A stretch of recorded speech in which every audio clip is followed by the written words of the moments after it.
Okay, well, if you have some faults and you feel insecure and inferior because of that, well, you should. Now, it shouldn't be so much that you're crippled by it and unable to take action. You shouldn't be beating yourself into the ground because you're not everything you could be, because no one is. And if you beat yourself into the ground, then you can't get up and improve. But you have to differentiate. It's like, okay, to what degree am I being hard on myself, counterproductively critical, hearing the voice of my too harsh and angry father in my head, right. Adopting inappropriate stereotypical representations of masculine competence? How much of my self-criticism is ill-advised? Fair enough. And you want to deal with yourself with a certain amount of care. But then along with that, there's the, well, fix your weaknesses. You know, if you're ashamed of being ignorant, you're showing up at a party because, you know, you claim to knowledge that you don't have and someone exposes you. Well, you can be angry at them, and you probably will, but they've actually done you a favor. They pointed out an inadequacy is a pathway that you can travel down, right? A recognized inadequacy is, as soon it's such a gift in some sense, if it's accurate. I'm in, because you think, well, what should I do? What should I do with my life? That's a real complicated question. Oh, here's an inadequacy. Excellent. You have a goal now. Rectify it. Now, you still have to think strategically and figure out how to rectify it and do it step by step.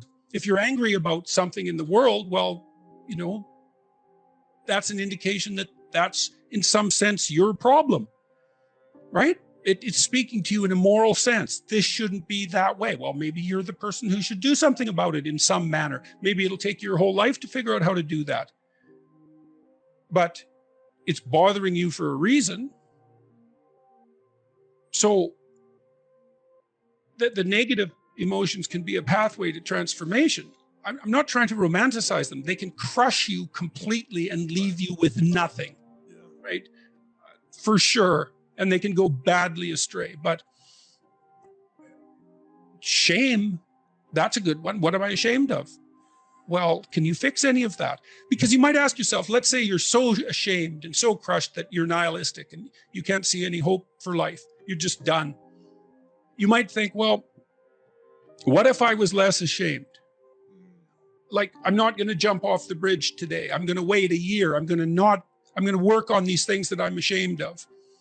And just see, like, does my life improve enough so that I'm not so bitter about it now, or I'm not so hopeless about it now? And my experience has generally been that works. It works.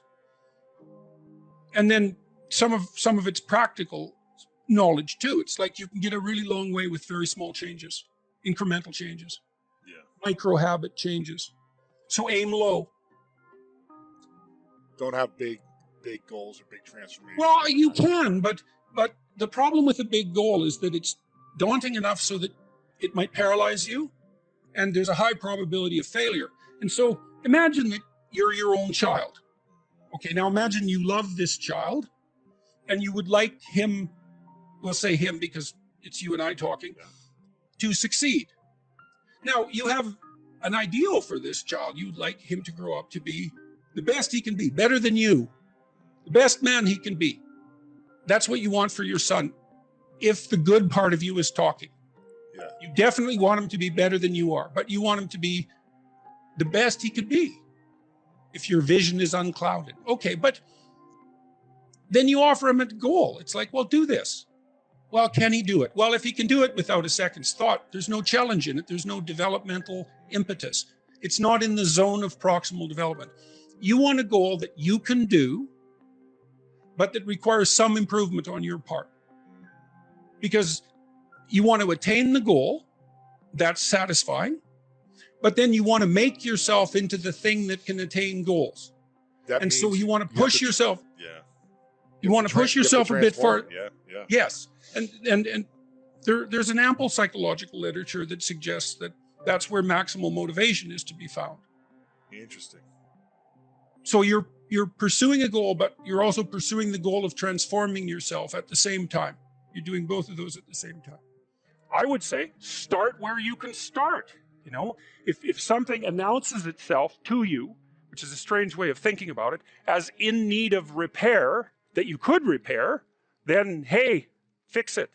You fix 100 things like that, your life will be a lot different. Now, I often tell people too, fix the things you repeat every day, because people tend to think of those as trivial, right? You get up, you brush your teeth, you have your breakfast, you have your routines that you go through every day. Well, those probably constitute 50% of your life. And people think, well, they're mundane, I don't need to pay attention to them. It's like, no, that's exactly wrong. The things you do every day, those are the most important things you do. Hands down. All you have to do is do the arithmetic. You figure it out right away. So 100 adjustments to your broader domain of being, and there's a lot less rubbish around and a lot fewer traps for you to step into.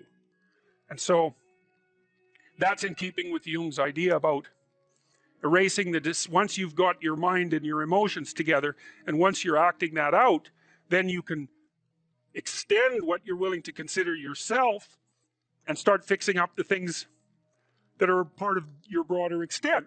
So, just because while you're experiencing things announce themselves as in need of repair doesn't mean that it's you right then and there that should repair them. You have to have some humility. You don't walk up to a helicopter that isn't working and just start tinkering away with it. You have to stay within your domain of competence. But most of the time, if people look at their lives, it's a very interesting thing to do. I like the idea of the room, because you can do that at the drop of a hat. You go back to where you live and sit down and think, okay, I'm going to make this place better for half an hour. What should I do? And you have to ask, and things will just pop up like mad. And it's partly because your mind is a very strange thing. As soon as you give it a name, a genuine aim, it'll reconfigure the world in keeping with that aim. That's actually how you see to begin with. And so if you set it a task, especially, you have to be genuine about it, which is why you have to bring your thoughts and emotions together, and then you have to get them in your body so you're acting consistently. You have to be genuine about the aim, but once you aim, the world will reconfigure itself around that aim, which is very strange.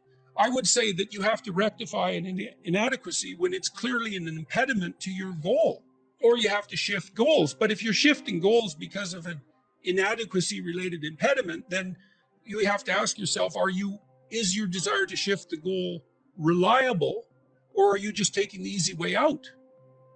You can protect yourself by picking a different goal that's more difficult. That's a good mental hygiene practice, because sometimes you should switch goals rather than rectifying inadequacies. But you can fool yourself then, and that's not good. So Pleasure Island, it's a good example. Those kids that were brought there were lost. So they didn't have anywhere to go. They didn't have an identity. So they default to local pleasure. And that's better than none. Although the problem with local pleasure, well, as the narrative made clear, is that you better look out if you're impulsive, because it's going to kick back on you hard. And the reason is you're only considering the immediate time frame. And the problem is that things propagate across all the time frames. And so just because something works really well this second, cocaine, for example, doesn't mean that it's a tenable solution to the class of all problems. So often people pursue local pleasure because that's the best they can imagine. It's the best they've been taught. They don't see another alternative. So it can be ignorance. It can be they don't want to adopt the responsibility, because part of the problem with working at every level of the hierarchy simultaneously is that it's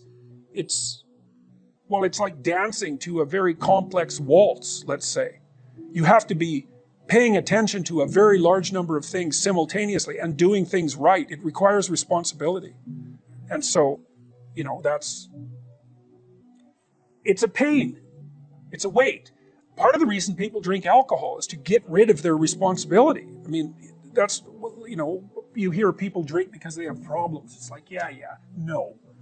Some people drink because they're anxious, and alcoholics drink because they're in withdrawal. But young people drink because they're sick and tired of being responsible, because it's annoying.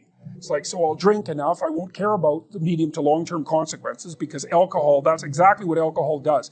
It doesn't make you ignorant of the medium to long-term consequences, but it makes you not care about them.